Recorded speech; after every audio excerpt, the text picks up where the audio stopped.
अखिलेश और अमित दो सबसे अच्छे दोस्त थे जो कानपुर, भारत में रहते थे। वे दोनों साहसी थे और नई जगहों को तलाशना पसंद करते थे। एक दिन उन्होंने पास के जंगल में हाइक पर जाने का फैसला किया। जंगल अपनी हरी भरी हरियाली और वन्यजीवों के लिए जाना जाता था, लेकिन इसकी एक अंधेरी प्रतिष्ठा भी थी। स्थानीय लोगों ने जंगल में अजीब दृष्टि और अस्पष्ट घटनाओं की कहानियां सुनाई। अखिलेश और अमित अफवाहों से अवगत थे, लेकिन उनका विश्वास नहीं था। वे अपने हाइकिंग कौशल में विश्वास रखते थे और जंगल का पता लगाने के लिए उत्साहित थे। वे सुबह जल्दी अपने हाइक पर निकले, दिन के लिए भोजन और पानी लेकर। हाइक अच्छी शुरुआत हुई। अखिलेश और अमित ने जंगल की शांति का आनंद लिया। उन्होंने हिरण, बंदर और अन्य जानवरों को देखा, लेकिन उन्हें कुछ भी अजीब नहीं लगा। जैसे जैसे दिन बीतता गया, जंगल घना होता गया और पेड़ ऊंचे होते गए। अखिलेश और अमित को बेचैनी होने लगी। अचानक उन्हें एहसास हुआ कि वे अपना रास्ता भटक गए हैं। उन्होंने अपने कदमों को वापस खींचने की कोशिश की, लेकिन उन्हें रास्ता नहीं मिला। वे जंगल में फंस गए थे। जैसे ही सूरज डूबने लगा, जंगल अंधेरा और भयानक हो गया। अखिलेश और अमित को अजीब आवाजें सुनाई देने लगी। उन्होंने झाड़ियों में घूमती हुई छायाएं देखी। वे भयभीत थे। वे गर्मजोशी और आराम के लिए एक साथ घिरे रहे। रात लंबी और ठंडी थी।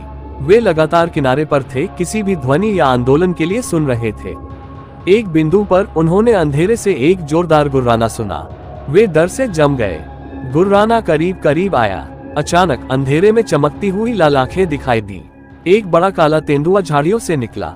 यह एक पल के लिए अखिलेश और अमित को घूरता रहा, फिर खून के प्यासे दहाड़ता हुआ। अखिलेश और अमित जानते थे कि उन्हें भागना है। वे मुड़े और अंधेरे में भाग गए। तेंदुआ उनके पीछे भागा। वे जितनी तेजी से भाग सकते थे भागे, लेकिन तेंदुआ तेज था।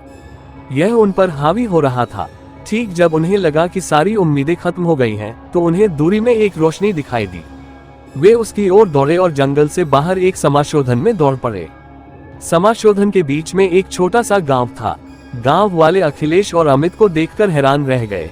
उन्होंने गांव में पहले कभी बाहरी लोगों को नहीं देखा था। वे अखिलेश और अमित को अपने घर ले गए और उन्हें भोजन और आश्रय दिया। गांव वालों ने अखिलेश और अमित को बताया कि जंगल एक प्राचीन दानव की आत्मा से प्रेतवाधित है।